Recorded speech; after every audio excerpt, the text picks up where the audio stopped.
Սիրելի հայրենակիցներ, այս ընտրություններն առաջի անգամ ցույց տվեցին,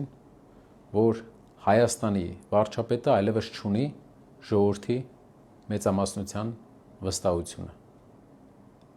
Այսօր Հայաստանը ղեկավարում է մի վարչապետ, որը չունի ժողովրդի հստակ եւ ուժեղ մանդատը։ Նիկոլ Փաշինյանը կիրառեց իշխանական ռեսուրսի գրեթե բոլոր այն մեթոդները, որոնք բնորոշ են ոչ ժողովրդավարական վարչակարգերին, սակայն նույնիսկ այդ պայմաններում չկարողացավ ստանալ ժողովրդի մեծամասնության աջակցությունը։ Նա նորանկախ Հայաստանի պատմության մեջ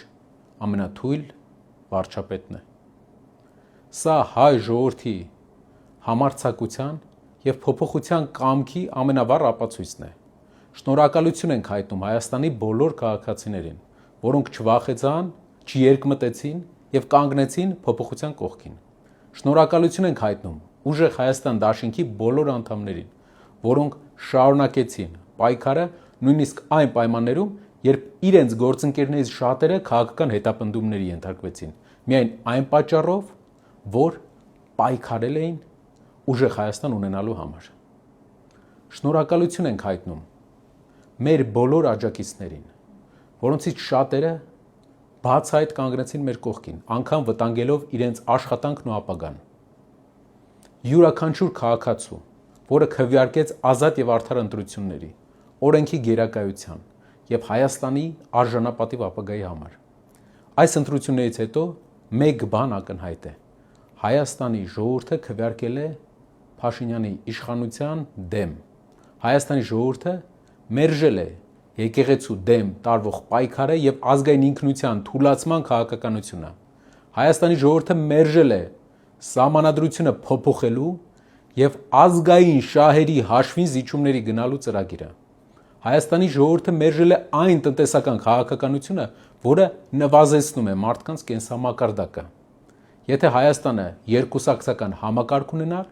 ինչպես օրինակ Միացյալ Նահանգներում, ապա այս ընտրություններում հաղթողն ակնհայտ էր։ Չնայած վարչական ճնշումներին, ընտրախախտումներին, Ուժեղ Հայաստանի դեմ իրականացրած քաղաքական հետապնդումներին, Փաշինյանը չկարողացավ ստանալ հաշվարկված ձայների մեծամասնությունը։ Նա չկարողացավ իրականացնել իր գլխավոր քաղաքական նպատակը՝ սահմանադրական մեծամասնության ապահովումը։ Կան լուրջ հիմքեր ենթադրելու, որ քաղաքացիական պայմանագրի իրական աջակցությունը զգալիորեն ավելի ցածր էր, քան պաշտոնապես հրապարակված թվերը։ Նույնիսկ քվեարկության օրը պետական համակարգի աշխատակիցների նկատմամբ գործադրվել են ճնշումներ, իսկ բազմաթիվ փաստեր են հրապարակվել զինծառայողների մասնակցությամբ ընտրական գործընթացի ավարտից հետո։ Եթե ընտրություններ լինեին իրապես ազատ, անկախ եւ մրցակցային, Հայաստանի այսօրվա առաջնորդը լինելու էր Սամվել Կարապետյանը։ Սամվել Կարապետյանը ավելի քան 1 տարի անցկացրեց կալանքի տակ, սակայն նույնիսկ այդ պայմաններում կարողացավ կանխել Նիկոլ Փաշինյանի սահմանադրական մեծամասնություն ձևավորելու գործընթացը։ Նման օրինակ դժվար է գտնել աշխարհի որևէ ժողովրդավարական երկրում։ Նա կարող էր ընտրել անձնական ազատությունը, եթե հրաժարվեր պայքարից, սակայն նա ընտրեց պայքարել Հայաստանի, հայ առաքելական եկեղեցու եւ հայ ժողովրդի ազգային շահերի համար։ Մենք խոստացել էինք ժողովրդին հաղթանակ, եւ այդ հաղթանակը մենք բերելու ենք։ Ընդամենը 4 ամսում Սամվել Կարապետյանի առաջնորդությամբ ստեղծվեց Հայաստանի ամենաուժեղ ընդդիմադիր քաղաքական ուժը։ Ուժեղ Հայաստանը Հայաստանի պատմության ամենաուժեղ ընդդիմությունն է։ Մենք թույլատրինք գործող իշխանության դիրքերը։ Մենք փակեցինք այն ճանապարհը, որով Փաշինյանը ցանկանում էր ստանալ սահմանադրական մեծամասնություն եւ իրականացնել իր քաղաքական ծրագրերը։ Եվ այսպես, այսօր մենք ուզում ենք հայտարարել մի բան. ազգային ժողով գնալու թե չգնալու մասին։ Որոշումը ընդունելուց առաջ մենք քննարկել ենք 2 սցենար։ Առաջինը՝ գնում ենք ազգային ժողով եւ դրանով օրենսդիրում ունենում ենք ներկայացվածություն, երկրորդը՝ չենք գնում ազգային ժողով եւ չենք ունենում ներկայացվածություն։ Նայեցինք տարբերակ փողոցային պայքարի։ Եթե փողոցում հայտնվում էր 70-80 հազար մարդ,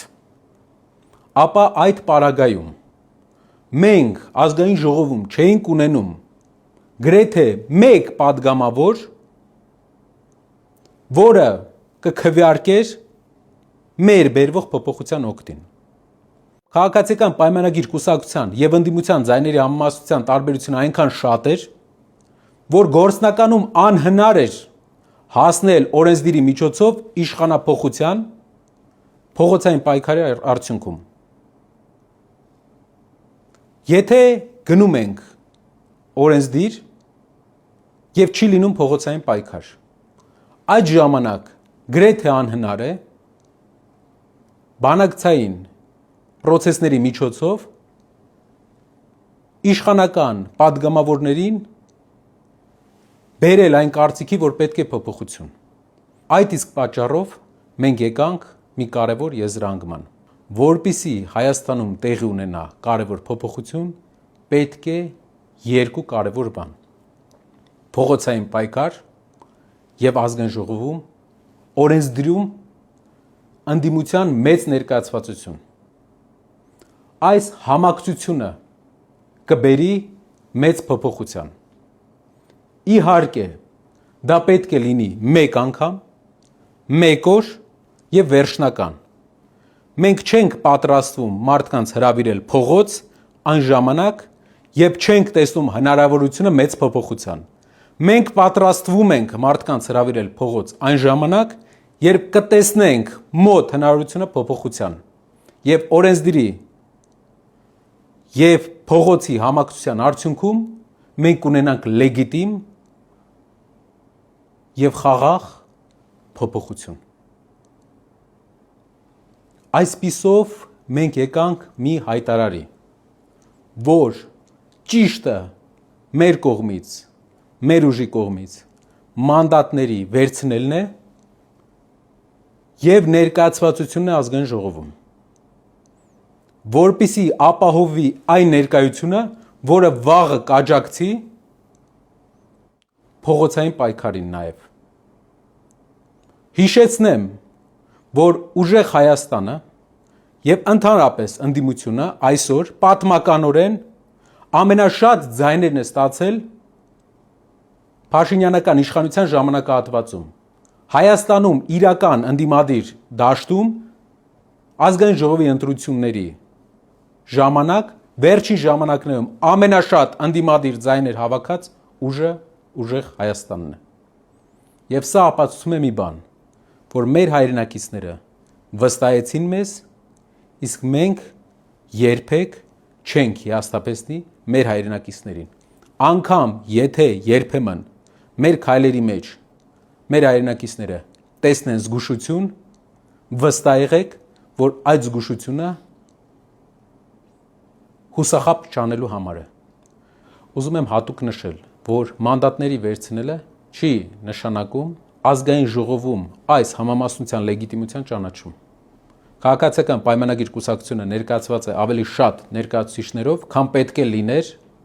եթե լինեին օրինական եւ արդար ընտրություններ։ Մենք չենք ճանաչում քաղաքացիական պայմանագիր կուսակցության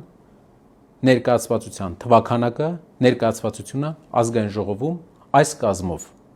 Սա ընտրախախտումների հետևանք է եւ ուզում եմ մեր հայրենակիցներին վստահեցնել, որ մեր սկսած գործը մենք ավարտին ենք հասցնելու։ Մեր ճանապարհային քարտեզը պարզ է։ Փաշինյանը առաջի անգամ կորցրեց ժողովրդի մեծամասնության վստահությունը։ Նա կորցրեց սահմանադրական մեծամասնություն ստանալու հնարավորությունը։ Մենք կսկսենք մասնակցել համայնքային ընտրություններում եւ կշարունակենք ընդլայնել ժողովրդի վստահությունը։ Ինչու է պետք համայնքային ընտրությունների մեր մասնակցությունը, որովհետեւ այս ամբողջ process-ների ժամանակ ընտրախախտումների մեջ նշանակալի դեր ունի